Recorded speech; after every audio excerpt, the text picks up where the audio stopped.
Good morning, first of all. It's such a lovely honor to chat with you, Soledad.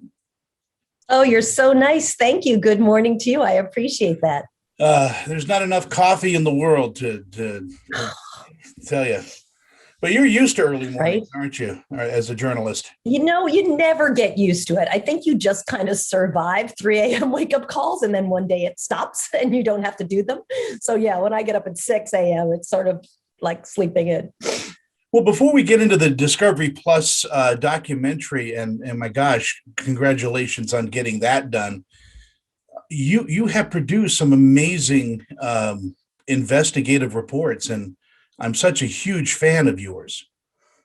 Thank you. Thank you. Yeah, we've been, again, it sounds like a cliche, but I think when you have a team that's really focused on good journalism and you can navigate your way around some of the restrictions, as you well know, of COVID-19 that are challenging to work within. You sometimes can produce some really great stuff. So we've been very, very fortunate. Well, the new documentary "Who Killed My Son" is beginning on Discovery today. How did you find out about this story? When did you become aware of it? The story was brought to me. The story is about a young man, Praveen Varghese, who leaves a house party and disappears. It takes 5 days before his body is found. And it's really his mother who spends a couple of years trying to figure out who killed her son, sometimes having to push police, sometimes having to push investigators, sometimes having to push the prosecution. She lives in a town outside of Chicago is where this young man was killed. And so we thought that she was this amazing character, a mother who refuses to give up on finding justice for her son.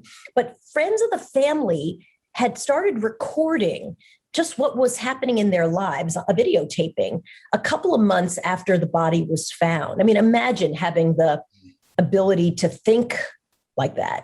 So as a producer, it came to us that there was this treasure trove of videos that existed about a mother's search for her son.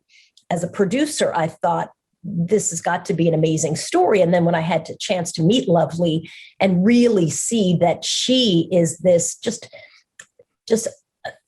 unstoppable, driven woman who was going to figure out what happened to her son, we knew we had a really important story to tell. In a documentary like this, there are no bad guys, but you go up against some pretty interesting people who seem to be resolved to just say, well, it was a suicide, it was an accident. And you're dealing with a mother who knows her son better than anybody else, and her drive doesn't seem to get rewarded right away. In fact, she's dismissed.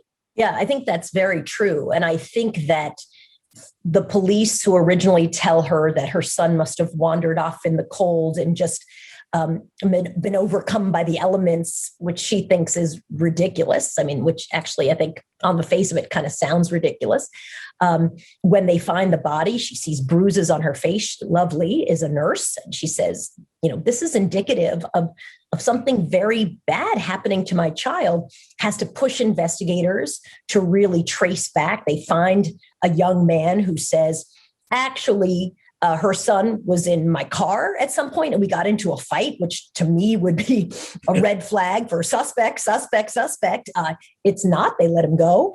And sort of following this path of Lovely constantly having to push these investigators to find justice for her son. It's exactly right. It's not that they're bad guys, but why are they so reluctant? I think Lovely would say, if things were reversed, if you had a young white man who'd been killed and an immigrant who was being held potentially in his murder, that everybody would be much more aggressive in trying to solve the case. But because, essentially they're outsiders in a way, that there was this reluctance to really solve this case. And I think she feels that, that made her force investigators, along with the radio reporter, Monica Zukas, who did a talk show, who constantly was digging up evidence and interviewing people and finding information herself, which they would then bring to prosecutors. I mean, it sounds insane. I think that they really felt that that was the thing that forced prosecutors and eventually a special prosecutor to really take the case seriously. In our final seconds that we have together, and by gosh, thank you so much for your time this morning. This is not an isolated thing when it comes to certain minorities. It's either the manpower or the mental state of some police officers that just don't want to pursue an investigation unless it's a white person. And that has got to change.